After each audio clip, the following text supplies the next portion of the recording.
គោលដៅចុងក្រោយរបស់អាតូមីគឺធ្វើយ៉ាងណាខ្លះជាបណ្ដាញចែកចាយជាសកលពាក្យនេះមិនមែនធម្មតានោះទេ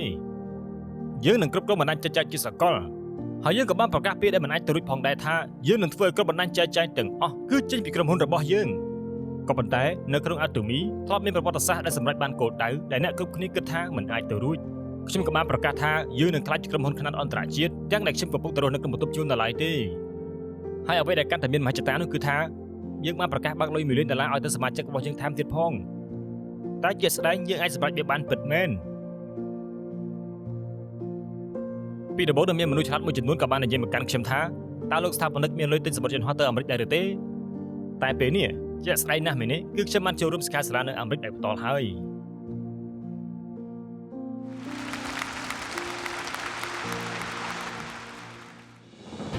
អស់លោកស្រីអ្នកនាងកញ្ញានៅពេលនេះសូមគោរពអញ្ជើញស្វាគមន៍លោកស្ថាបនិកប៉ាហាន់ហ្គៀល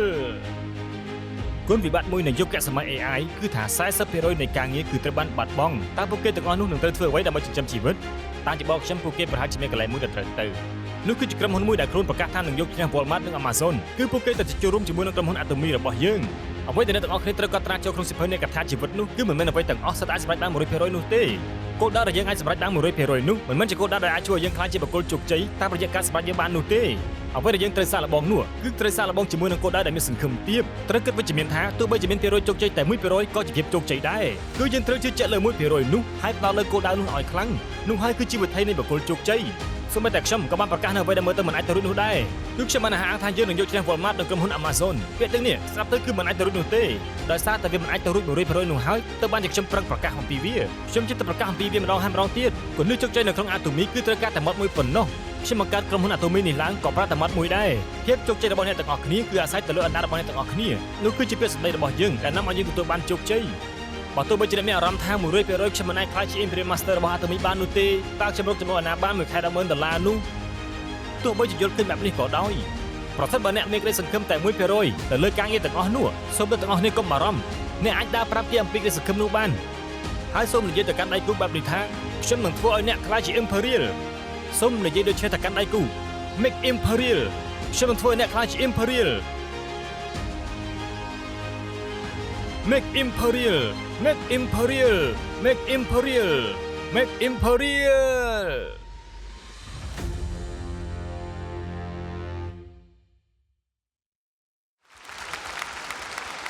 បាទសូមស្វាគមន៍អ្នកទាំងអស់គ្នាបាទខ្ញុំទើបតែត្រឡប់មកពីដំណើរកម្សាន្តនៅអាមេរិកខាងត្បូងវាពិតជាឆ្ងាយខ្លាំងណាស់គេបានប្រាប់ខ្ញុំថាវានៅជិតសហរដ្ឋអាមេរិកដូចនេះហើយខ្ញុំក៏បានទៅចូលរួមសិក្ខាសាលាមួយនៅរដ្ឋ New Jersey សហរដ្ឋអាមេរិកហើយក៏បានហោះទៅដល់ Sao Paulo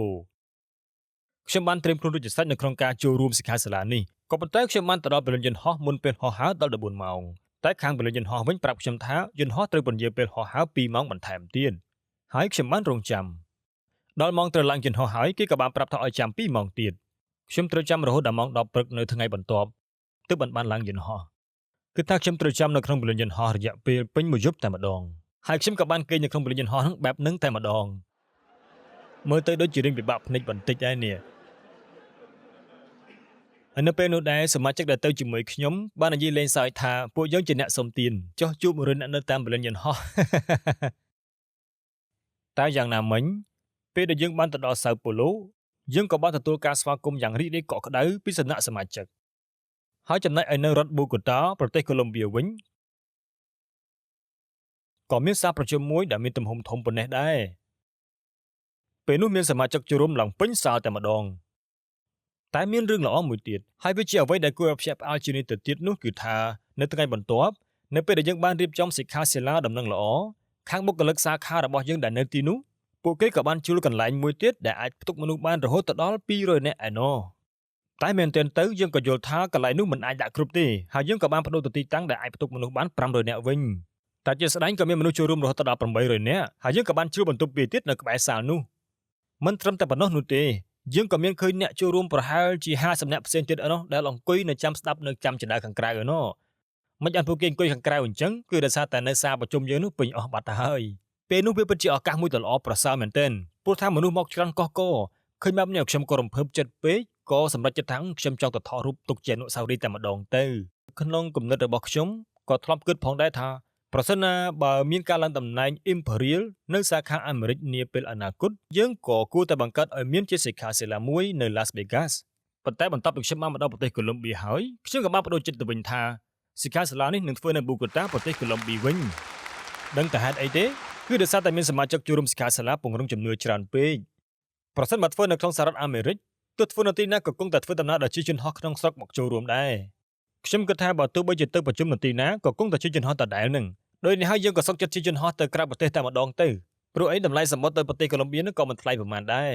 អ្នកមកពីប្រទេសប្រេស៊ីលនោះក៏ស្រួលអ្នកមកពីប្រទេសមិចស៊ិកនោះក៏ស្រួលដែរ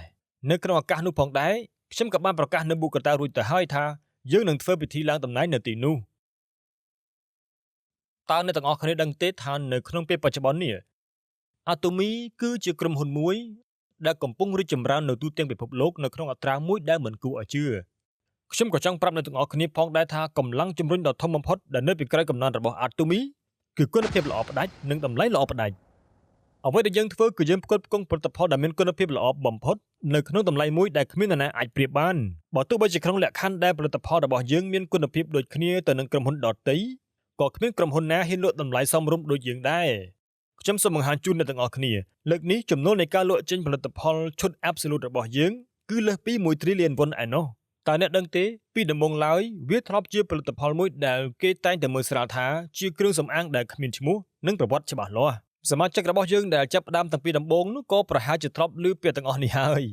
យអតិថិជននោះក៏តែងតែមើលស្រាលផងដែរថាគ្រឿងសម្អាងអីគ្មានឈ្មោះគ្មានអីត្រឹមត្រូវបែបនេះចង់ឲ្យខ្ញុំសាកលាបមែនទេក៏ប៉ុន្តែនៅប្រទេសកូរ៉េឥឡូវនេះឈុត Absolute របស់យើងគឺជាប្រភេទផលិតផលថែរក្សាស្បែកដែលលក់ដាច់ជាងគេតែម្ដងតែអ្នកទាំងអស់គ្នាចង់ដឹងថាលក់អស់ប្រមាណឈុតដែរទេតម្លៃមួយឈុតគឺ 198,000 won ដូចនេះប្រសិនបើយើងលក់រាយមួយមុខគឺមានតម្លៃ 33,000 won ដូចនេះបើការលក់ចេញយើងបាន1 trillion won គឺស្មើនឹងយើងនឹងលក់អស់ចំនួនលើសពី 3,000,000 ដបឯណោះទាំងអស់គ្នាសាកគិតទៅមើលគ្រឿងសម្អាងមួយប្រភេទនេះបានលក់អស់ 3,000,000 ដបតើអ្នកទាំងអស់គ្នាដឹងទេថាតើផលិតផលថែរក្សាស្បែកមិនថាប្រភេទណាក៏ដោយតើផលិតផលស្បែកមួយណាដែលលក់ដាច់ជាងគេនៅក្នុងប្រទេសកូរ៉េក្នុងពេលបច្ចុប្បន្ននេះទ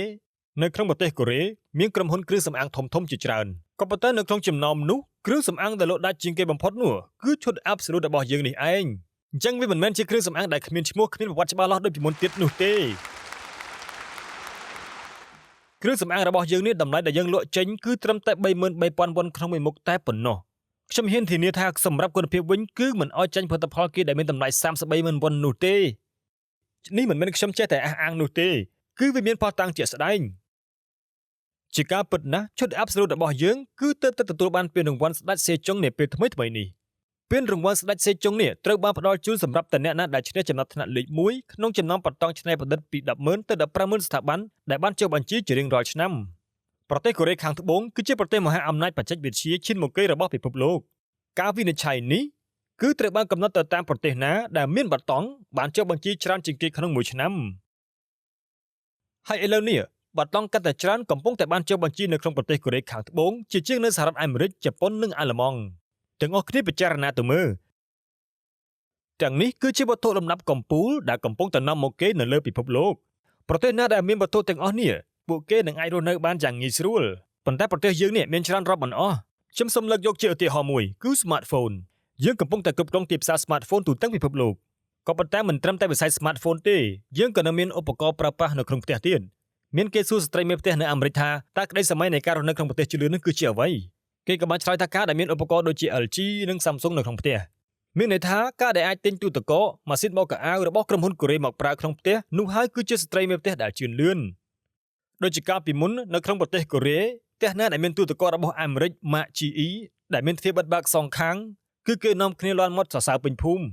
ិប៉ុន្តែឥឡូវនេះគឺវាផ្លាស់ប្ដូរហើយស្ត្រីមានផ្ទះនៅអាមេរិកចាប់ផ្ដើមពេញចិត្តជាមួយនឹងឧបករណ៍ប្រើប្រាស់ក្នុងផ្ទះរបស់ប្រទេសកូរ៉េវិញដោយនេះសម្រាប់គ្រឿងអេឡិចត្រូនិកប្រើប្រាស់ក្នុងផ្ទះគឺក្រុមហ៊ុន LG កំពុងគ្រប់គ្រងទីផ្សារពិភពលោកហើយតែតម្រុំមកដល់ចំណុចនេះពួកគេត្រូវចុះឈ្មោះបតង់រាប់មិនអស់ដើម្បីអភិវឌ្ឍផលិតផលដ៏ល្អបែបនេះឡើងមិនតែប៉ុណ្ណោះទេប្រទេសកូរ៉េក៏ជាប្រទេសដែលល្បីទៅលើប្រភេទថ្មដែលមានគុណភាពល្អផងដែរទីផ្សារ Bio ក៏ដូចគ្នាដែរ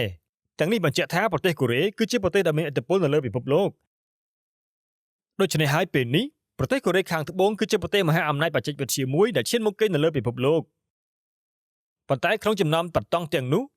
ផ្នែកដែលជាប់ចំណាត់ថ្នាក់លេខ1មិនមែនជាយន្តហោះគ្រឿងអេឡិចត្រូនិក smartphone ឬការសាងសង់នាវានោះទេនៅក្នុងការប្រកួតប្រជែងនេះជាមួយនឹងបាល់តុងជាច្រើនគ្រឿងសម្អាងគឺបានឈ្នះពានរង្វាន់ស្ដេចសេជុងអញ្ចឹងសួរថាតើអ្នកវិនិច្ឆ័យទាំងអស់នោះឈួតឬក៏មកពីស្ថាបនិកសង្ហាពេកហ៎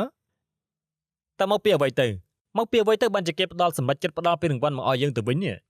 មែនទេគឺវាមានហេតុផលជាក់លាក់ក្នុងការផ្ដល់ពានរង្វាន់នេះមកឲ្យយើងបាល់តុងនៅក្នុងគ្រឿងសម្អាង Absolute គឺជាបច្ចេកវិទ្យាដែលត្រូវបានប្រើប្រាស់នៅក្នុងវិស័យឱសថហើយត្រូវបានផ្ទេរទៅឲ្យផ្នែកគ្រឿងសម្អាងនេះគឺជាអ្វីដែលយើងហៅថាការបញ្ចូលគ្នាខ្ញុំនឹងបញ្យល់អំពីការចូលរួមបញ្ចូលបច្ចេកវិទ្យាពីវិស័យផ្សេងបើអ្នកគ្រាន់តែប្រាថ្នាប្រឆាំងមហារាជវាមិនត្រឹមតែសម្រាប់កោសិកាមហារាជទេកោសិកាធម្មតាទៀតនឹងក៏ស្លាប់ដែរដូច្នេះហើយគេចាប់ផ្ដើមបង្កើតបច្ចេកវិទ្យាដែលអាចបញ្ជូនទៅសម្រាប់តែកោសិកាមហារាជតែមួយមុខប៉ុណ្ណោះបច្ចេកវិទ្យានោះគេហៅថា DDS ដែលពាក្យពេញនោះគឺ Drug Delivery System ប៉ុន្តែបច្ចេកវិទ្យាមួយនេះត្រូវបានគេរួមបញ្ចូលនៅក្នុងការអនុវត្តចំពោះឧស្សាហកម្មគ្រឿងសម្អាងផងដែរឧទាហរណ៍ដូចជាសារធាតុផ្សំដែលបំបត្តិស្នាមជ្រួញត្រូវតែដាក់ទៅកាន់តំបន់ដែលទាក់ទងទៅនឹងស្នាមជ្រួញហើយសម្រាប់សារធាតុដែលធ្វើឲ្យស្បែកសវិញគឺធ្វើយ៉ាងណាត្រូវកំណត់ទៅលើគោលដៅទៅលើកោសិកាដែលផលិតនៅសារធាតុពណ៌មេឡានីននៅក្នុងខ្លួនរបស់យើងដូចនេះហើយគ្រឿងសម្អាងដែលមានបច្ចេកវិទ្យាបែបនេះគឺពិតជាអស្ចារ្យណាស់គ្រឿងសម្អាងរបស់យើងមានតម្លៃធូរជាងគេមិនមែនព្រោះតែវាមានគុណភាពល្អនោះទេជាក់ស្ដែងវាមានគុណភាពខ្ពស់និងបានប្រើប្រាស់បច្ចេកវិទ្យាទំនើបទាន់សម័យទៀតផងខ្ញុំមានមោទនភាពនៅក្នុងការនិយាយថាគ្រឿងសម្អាងរបស់យើងគឺដើរទាន់សម័យបច្ចេកវិទ្យានៃគ្រឿងសម្អាងល្បីៗនៅអឺរ៉ុបតាំងពី10ឆ្នាំមុនមកម្ល៉េះយើងលក់ទូថ្លៃមិនមែនដោយសារតែគុណភាពយើងមិនកើតនោះទេផលិតផលរបស់យើងមានគុណភាពខ្ពស់ប៉ុន្តែយើងលក់តម្លៃធូរថ្លៃគឺដោយសារតែយើងលក់ចេញក្នុងបរិមាណច្រើនរាប់ពាន់រាប់ម៉ឺនដបឯណោះតាមពិតទៅអតិថិជនដែលទិញគ្រឿងសម្អាងរបស់យើងទៅប្រើហើយគឺទិញប្រើដោយពេញចិត្តតម្លៃគឺគេទិញប្រើដោយសារគុណភាពល្អតម្លៃសមរម្យមិនបានគិតទៅលើកម្រៃជើងសារនោះទេនេះហើយដែលគេហៅថាគោលការណ៍គិតទៅដល់ប្រយោជន៍របស់អ្នកប្រើប្រាស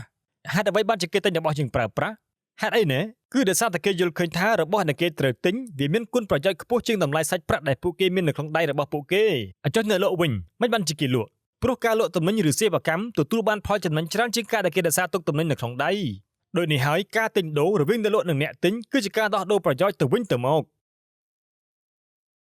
នៅក្នុងអាជីវកម្មរបស់យើងអ្នកនឹងតម្រូវឲ្យសរសេរសៀវភៅនេតកថាជីវិត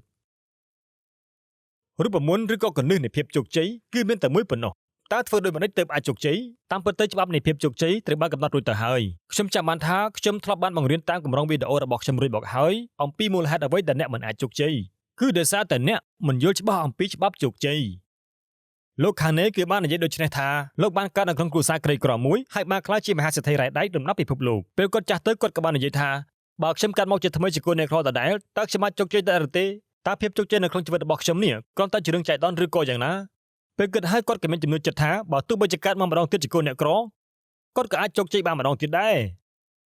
ទោះបីជាកាត់មកថ្មី100ដងនៅក្នុងគ្រួសារក្រីក្រក៏គាត់អាចប្រែក្លាយខ្លួនឯងជាមនុស្សជោគជ័យបាន100ដងដែរហេតុអីទៅព្រោះថាគាត់បានយល់យ៉ាងច្បាស់ពីច្បាប់នៃភាពជោគជ័យក៏ប៉ុន្តែមនុស្សផ្សេងទៀតមិនអាចជោគជ័យបានពីព្រោះពួកគេមិនយល់ច្បាស់អំពីច្បាប់ជោគជ័យដូចនេះហើយប្រសិនបើអ្នកយល់អំពីច្បាប់ជោគជ័យខ្ញុំហ៊ានធានាដោយភាពជឿជាក់ថាអ្នកក៏អាចមានឱកាសទទួលបានភាពជោគជ័យបាន100ដងដែរខ្ញុំធ្លាប់ធ្វើការស៊ីប្រាក់ខែ17ឆ្នាំក្រោយមកខ្ញុំក៏បានបង្កើតហាងលក់ទំនិញតាមអ៊ីនធឺណិតមួយតែពេលនោះវាដើរលឿនជាងសម័យកាលពេកខ្ញុំបានបង្កើតវាឡើងនៅឆ្នាំ1999មុនពេលដែលមានខ្សែកាបអុបទិកទៅទៀតពេលនោះមានលក់ផលិតផលប្រហែលជាជិត 100000 ប្រភេទឯណោះវាគឺជាសមិទ្ធផលដែលខ្ញុំបានបង្កើតឡើងដែលជាផ្សារទំនើបដ៏ធំបំផុតមួយនៅក្នុងប្រទេសកូរ៉េដែលមានផលិតផលច្រើនជាង Hansul, CS និង LG ទៅទៀតក៏ប៉ុន្តែបញ្ហាគឺនៅត្រង់ថាអ៊ីនធឺណិតវាយឺតពេលបើកមើលទំនិញមួយមុខរងចាំយ៉ាងយូរពេលនោះចាំ5នាទីគឺចាត់ទុកថាវាលឿនហើយចំណុចនោះគឺមិនតាមមាន smartphone ទេហើយយើងលក់វាបានតាម PDA តែនៅពេលនេះយើងអាចបញ្ជាទិញនៅទីណាក៏បានសូម្បីតែកក់សំបុត្រឡានក្រុងក៏យើងអាចកក់តាម smartphone បានដែរហើយមិនតែប៉ុណ្ណោះយើងក៏អាចកក់លេខកៅអីបានតាមចិត្តចង់ទៅទៀតយើងមិនចាំបាច់ទៅអង្គុយរងចាំទិញសំបុត្រមុន1ម៉ោង2ម៉ោងមុនដោយកាលពីមុនទៀតនោះទេគ្រាន់តែទៅដល់ចំណតឡានក្រុងពី5ទៅ10នាទីមុនពេលចេញដំណើរគឺជាការស្រេចទៅហើយខ្ញុំបានបញ្យល់បែបនេះទៅហើយក៏ប៉ុន្តែបញ្ហាគឺត្រង់ថានៅ DPA នេះគឺមិនបង្ហាញនោះទេខ្ញុំគិតថាសម័យកាលនឹងដើរលឿនដូចជាសម័យកាលបច្ចុប្បន្ននេះប៉ុន្តែវាមិនដូចការគិតរបស់ខ្ញុ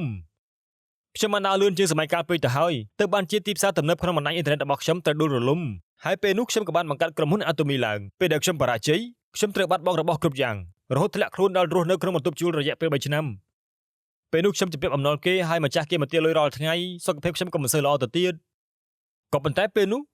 ខ្ញុំមកខ្លាចជាមនុស្សម្នាក់ដែលយល់ដឹងច្បាស់ណាស់អំពីវិធីសាស្ត្រជោគជ័យ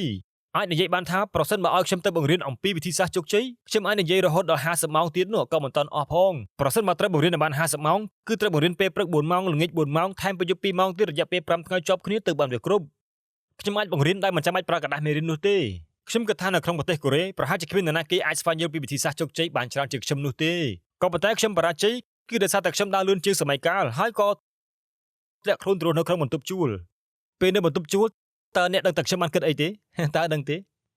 គឺខ្ញុំបានគិតថាប្រសិនមកខ្ញុំដែលជាអ្នកជំនាញលើមុខវិជ្ជាជោគជ័យនេះអាចដោះខ្លួនឯងចេញផុតពីបន្ទប់ជួលនោះបានគឺមានន័យថាវិធីសាស្ត្រជោគជ័យដែលខ្ញុំបានរៀនកន្លងមកនោះវាជាការពិតប៉ុន្តែប្រសិនបើបំដូច្នោះនោះទេអ្វីដែលខ្ញុំបានរៀនកន្លងមកនោះវាជាការឆោបបោកឥតប្រយោជន៍ចាំមើលតើវាជាការពិតឬក៏ជាការឆោបបោកប៉ុន្តែសួរថាខ្ញុំអាចដោះបានដែរឬក៏អត់គឺខ្ញុំអាចដោះខ្លួនឯងចេញពីទីនោះបានពិតមែនតើវិធីសាស្ត្រដែលខ្ញុំអាចដោះខ្លួនឯងចេញបាននោះគឺជាអ្វីទៅទី1គឺជាវិធីសាស្ត្រដែលខ្ញុំផ្ដោតទៅលើតែគោលដៅប៉ុន្តែត្រូវចាំថាគោលដៅដែលយើងបានកំណត់នោះគឺមិនប្រកាសជាគោលដៅដែលយើងអាចជោគជ័យបាន 100% នោះទេគឺយើងត្រូវកំណត់គោលដៅឲ្យបានធំដែលជាក់លាក់ណាមួយដែលយើងគិតថាយើងត្រូវតែសម្រេចវាឲ្យបានបើទោះបីជាមានការសង្ឃឹមតិចតួចយ៉ាងណាក៏ដោយខ្ញុំត្រូវតែសាកល្បងដូច្នេះហើយគឺត្រូវតែកំណត់គោលដៅដែលធ្វើឲ្យយើងគិតថាសប្បាយចិត្តចង់ឈួតប្រសិនបើយើងអាចសម្រេចវាបានដូចជាការកំណត់គោលដៅខ្លាចជា Imperial Master ដែលអាចរកចំណូលបានមួយខែ$10,000បើយើងប្រាប់គេបែបនេះគេអាចនឹងចំអកឲ្យយើងថាតើអាចទៅរួចដែរទេខ្ញុំរកមួយខែមិនបាន$10,000ផងកុំថាឡើយ10,000សូម្បីតែ$5,000ក្នុងមួយខែក៏អស់ចិត្តដែរប៉ុន្តែខ្ញុំចង់ប្រាប់អ្នកទាំងអស់គ្នាថាអ្នកដែលមានជីវភាពក្រីក្រគឺជាអ្នកដែលរកបានមួយខែតែ$5,000នោះឯងដោយសុភាសិតបូព៌ាមួយនិយាយថារាសីរូបសម្រស់ប្រសើរជាងគេក្នុងរាសីទាំង4ជាទូទៅគេនិយាយថាគ្រប់យ៉ាងគឺអាស្រ័យទៅលើវាសនាតែសុភាសិតនេះគេនិយាយថារូបសម្រស់គឺប្រសើរជាងវាសនាទៅទៀតតើវាមានន័យដូចម្តេចទៅមានមនុស្សមួយចំនួនកាត់មកក្នុងថ្ងៃតែមួយពេលតែមួយប៉ុន្តែក្នុងនោះអ្នកខ្លះមានជីវិតរុងរឿងអ្នកខ្លះក៏តោកយ៉ាតាមការវិភាគបានតែដឹងថាអ្នកដែលមានរាសីរូបសម្រស់គឺតែមានជីវិតរុងរឿងដោយនេះហើយទើបគេនិយាយថារាសីរូបសម្រស់នេះគឺពិតជាប្រសើរជាងវាសនាទៅទៀតអ្នកទាំងអស់គ្នាត្រូវតែទទួលខុសត្រូវទៅលើសម្រស់របស់ខ្លួនឯងនៅពេលដែលអ្នកមានអាយុលើសពី50ឆ្នាំទៅហើយនោះវាមិនសំខាន់ទេថាអ្នកឯងកើតមកនោះស្អាតប៉ុណ្ណាពីព្រោះថាទ្រព្យសម្បត្តិនិងចរិតលក្ខណៈនឹងត្រូវឆ្លុះបញ្ចាំងនៅលើផ្ទៃមុខរបស់អ្នកទាំងស្រុងក៏ប៉ុន្តែរាសីដែលល្អជាងរាសីរូបសម្រស់ទៅទៀតនោះគឺជារាសីចរិតលក្ខណៈគឺជាមនុស្សដែលមានកាយសម្បទាល្អនិងឥរិយាបថល្អមនុស្សប្រភេទនេះគឺជាមនុស្សដែលមានអាកប្បកិរិយាច្បាស់លាស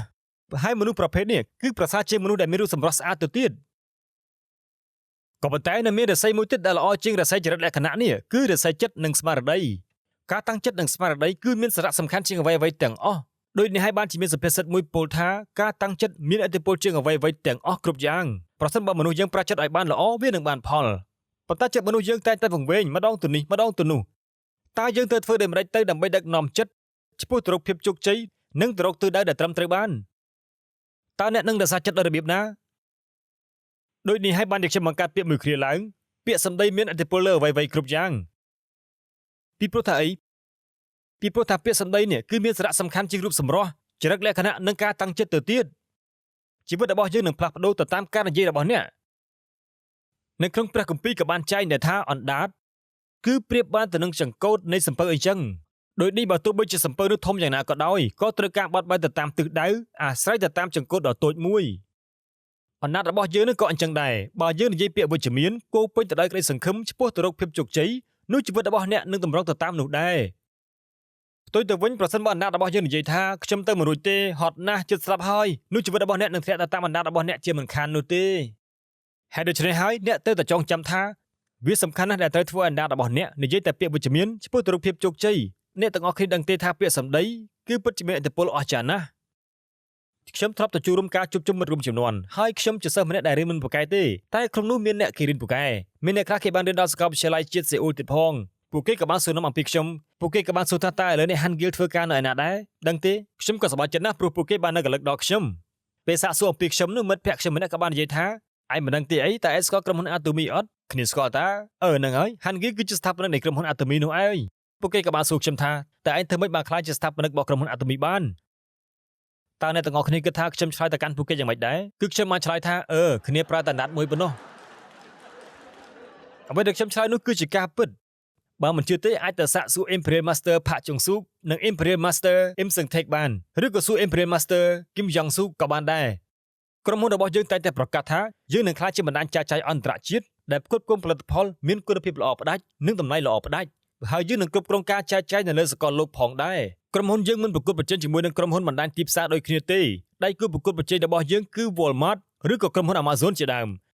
យើងនឹងប្រកួតប្រជែងជាមួយពួកគេហើយនឹងបោះជំហានរីកចម្រើនទៅលើសកលលោកតែនេះគឺជាគោលដៅរបស់ក្រុមហ៊ុនដែលយើងបានប្រកាសហើយនឹងផ្ដល់ប្រាក់រង្វាន់$1 លាននៅពេលដែលអ្នករាល់គ្នាបានក្លាយជា Imperial Master ប៉ុន្តែពេលដំបូងដែលខ្ញុំនិយាយពេលទាំងអស់នេះបានខ្ញុំជិះឡាន Edge Max Carnival តម្លៃប្រហែលជា$2,000ជាងតែប៉ុណ្ណោះអ្នកដែលមានភាពវៃឆ្លាតគឺខួរក្បាលរបស់ពួកគេមានដំណើរការលឿនណាស់ហើយគេក៏បានសួរខ្ញុំថាតើលោកស្ថាបនិកមានលុយទិញសម្បត្តិយន្តហោះទៅអាមេរិកដែរទេអ្នកដែលវៃឆ្លាតគឺគេមិនជឿលើអ្វីដែលខ្ញុំបាននិយាយនោះទេអ្នកដែលជឿខ្ញុំគឺជាអ្នកដែលមានខួរក្បាលមិនឆ្លាតតែទោះជាណាក៏ដោយខ្ញុំនៅតែប្រកាសថាក្រុមហ៊ុននឹងក្លាយជាក្រុមហ៊ុនអន្តរជាតិអ្នកទាំងអស់គ្នាដឹងទេថាមនុស្សយើងមានសមត្ថភាព3ធំទី1គឺសមត្ថភាពរាងកាយសូមគិតថាអ្នកមានកម្លាំងកាយនៅក្នុងការជីកដីអ្នកអាចជីកដីរណ្ដៅបានធំមួយដោយកម្លាំងខ្លួនឯងប៉ុន្តែបើសិនជាអ្នកមានសមត្ថភាពដោយខួរក្បាលពលឹងនិងប្រាជ្ញានោះអ្នកនឹងអាចបង្កើតបានជា Excavator ឡើងមកដល់ពេលនោះអ្នកនឹងអាចជីកដីបានច្រើនជាងការប្រើកម្លាំងកាយ100 ដងទៅទៀតក៏ប៉ុន្តែអ្វីដែលសំខាន់ជាងនេះទៅទៀតនោះគឺការប្រើសមត្ថភាពផ្នែកវិញ្ញាណខ្លួនរបស់យើងម្នាក់ៗមានរូបរាងកាយពលឹងនិងវិញ្ញាណអ្នកត្រូវតែចេះប្រើសមត្ថភាពផ្នែកវិញ្ញាណជាទូទៅយើងអាចប្រើដល់សមត្ថភាពប្រាជ្ញារបស់ពួកគេអ្វីដែលគេបង្រៀននៅក្នុងសាលាគឺជាសមត្ថភាពប្រាជ្ញាប៉ុន្តែមនុស្សយើងមានសមត្ថភាពផ្នែកវិញ្ញាណទៀតតើសមត្ថភាពខាងវិញ្ញាណនេះគឺជាអ្វីនៅក្នុងព្រះគម្ពីរក៏បានចែងថាឯពាក្យដែលខ្ញុំនិយាយនឹងអ្នករាល់គ្នាគឺជាវិញ្ញាណនិងជីវិតពាក្យសម្ដីគឺជាវិញ្ញាណប្រសិនបើអ្នកទាំងអស់គ្នាសម្លឹងមកមើលខ្ញុំនៅពេលនេះអ្នកនឹងឃើញរូបរាងកាយរបស់ខ្ញុំត្រូវទេចុះវិញ្ញាណរបស់ខ្ញុំវិញឃើញដែរឬអត់គឺមិនអាចមើលឃើញនោះទេអញ្ចឹងហើយប្រសិនបើអ្នកទាំងអស់គ្នាចង់ឃើញវិញ្ញាណរបស់ខ្ញុំអ្នកទាំងអស់គ្នាត្រូវស្ដាប់ការនិយាយរបស់ខ្ញុំតើត្រូវទេមានន័យថាពាក្យសម្ដីរបស់ខ្ញុំគឺជាសកម្មភាពនៃវិញ្ញាណរបស់ខ្ញុំនេះហើយដែលគេនិយាយថាពាក្យសម្ដីគឺជាវិញ្ញាណនៅពេលដែលយើងចេះប្រើធម៌ពលនៃវិញ្ញាណយើងនឹងអាចសម្រេចបាននូវសមិទ្ធផលយ៉ាងធំជាងការដែលយើងប្រើកម្លាំងកាយទៅទៀតតើអ្នកទាំងអស់គ្នាអាចប្រើកម្លាំងកាយអស់មួយជីវិតមែនទេគ្រាន់តែគិតក៏អារម្មណ៍ថាហត់នឿយដែរត្រូវទេអញ្ចឹងតើយើងចង់រស់នៅដែលប្រើបញ្ញាដែរទេខ្ញុំគិតថានៅទីនេះដូចជាមិនសូវមាននរណាម្នាក់ដែលមានប្រាជ្ញាអ្វីនោះទេភាគច្រើនគឺសុទ្ធតែអ្នកដែលរៀនមិនសូវប្រកែកនោះទេអាចនិយាយបានថាអ្នកខ្លះរៀនចប់ដោយចុងក្រោយគេក៏មានដែរក៏ប៉ុន្តែអ្នកទាំងអស់គ្នាត្រូវដឹងថាធម៌ពលវិញ្ញាណមិនពាក់ព័ន្ធទៅនឹងការរៀនសូត្ររបស់យើងនោះទេវាគឺជាធម៌ពលនៃសេចក្តីជំនឿទៅវិញទេជឿលើអ្វីៗដែលមើលមិនឃើញឧទាហរណ៍ថាប្រសិនបើអ្នកទាំងអស់គ្នាក្លាយជា Imperial Master ខ្ញុំនឹងជោគលុយឲ្យអ្នក$1 លានបើទោះបីជាការដែលខ្ញុំសន្យានោះមិនមានអ្នកណាមើលឃើញក៏ដោយតែការប្រកាសវាគឺជាភាពជឿជាក់ហើយពេលនោះការនោះបានក្លាយជាការពិតជាក់ស្ដែងមែនមួយវិញទៀតខ្ញុំបានប្រកាសថាក្រុមហ៊ុនយើងនឹងក្លាយជាក្រុមហ៊ុនអន្តរជាតិវាក៏បានក្លាយជាការពិតមែនដូចនេះហើយការប្រើពាក្យសម្ដីគឺពិតជាមានសារៈសំខាន់ណាស់ពីព្រោះវាមានឥទ្ធិពលដល់ជីវិតរបស់អ្នកអ្វីទាំងអស់មិនថារូបសម្រស់រាសីទាំង4ចរិតលក្ខណៈឬការតាំងចិត្តនិងស្មារតីនោះទេគ្មានអ្វីដែលប្រសើរជាងឥទ្ធិពលនៃពាក្យសម្ដីនោះឡើយជីវិតរបស់អ្នកផ្លាស់ប្ដូរទៅតាមការនិយាយរបស់អ្នកអញ្ចឹងពីពេលនេះតទៅតើអ្នកទៅធ្វើមិនដែរត្រូវចាប់ផ្ដើមនិយាយថាខ្ញុំពិតជារំភើបខ្លាំងណាស់ដែលបានស្គាល់ក្រុមហ៊ុន Atomy គឺជាអាជីវកម្មដែលអ្នកណាក៏អាចជោគជ័យដែរត្រូវនិយាយពាក្យនេះជាប្រចាំគេអាចគិតថាខ្ញុំមិនទាន់ជឿជាក់ផងតើឲ្យខ្ញុំនិយាយបែបណាទៅតែខ្ញុំចង់ប្រាប់ថាបើទោះជាមិនជឿជាក់ក៏ត្រូវតែនិយាយឲ្យចេញដែរព្រោះវានឹងសម្រេចតែបានទៅតាមការនិយាយរបស់អ្នកនៅពេលដែលខ្ញុំនិយាយថាខ្ញុំនឹងចូលលុយឲ្យអ្នកទាំងអស់គ្នា$1 លាននោះសួរតែខ្ញុំជឿជាក់ 100% ទៅខ្ញុំនិយាយវាចេញមែនទេខ្ញុំក៏មិនជឿជាក់លើវា 100% ដែរគឺខ្ញុំមិនមានជំនឿចិត្តនោះទេពីព្រោះពេលនោះខ្ញុំគ្មានអ្វីទាំងអស់ខ្ញុំគ្មានជំនឿចិត្តទេតែខ្ញុំអាចសម្រេចវាបានរកដល់លុយជួបផ្ទះមិនបានផងតែខ្ញុំរក$1 លានឲ្យសមាជិកមិនកើតទៅដូច្នេះហើយខ្ញុំគ្មានជំនឿចិត្តថាខ្ញុំអាចធ្វើវាបាននោះទេប៉ុន្តែខ្ញុំតែលួចមានកូនចិត្តមួយថាចេះតែធ្វើទៅថាមិនត្រូវវាអាចកើតឡើងជាក់ស្ដែងក៏ថាបានដែរបើទោះបីជាមាន%សម្រេចតែ 1% 0.1% ឬក៏ 0.11% អូខេខ្ញុំមិនខ្វល់ទេសំខាន់សាកល្បងសិនខ្ញុំបានបន្តនិយាយរហូតដោយផ្សារជាមួយនឹងក្តីសង្ឃឹម 1% នោះការដែលអ្នកទាំងអស់គ្នាអាចក្លាយជា Imperial Master ក៏ដូចគ្នាដែរមិនមែនតើតែមានក្តីសង្ឃឹម 99% ទៅហ៊ានប្រកាសប្រាប់គេនោះទេទោះបីជាមានសង្ឃឹមតែ 1% ក៏ទៅហ៊ានប្រកាសប្រាប់គេដែរអ្នកដែលអាចធ្វើបានបែបនេះគឺជាមនុស្សដែលចេះប្រើធម៌ពលផ្នែកវិញ្ញាណហើយសូមថាតាមខ្ញុំទាំងអស់គ្នាពាក្យសម្ដីមានឥទ្ធិពលលើអ្វីៗគ្រប់យ៉ាងហើយពាក្យមួយឃ្លានេះគឺជាពាក្យស្រោកថ្មីសម្រាប់ខ្ញុំបាទសូមអរគុណ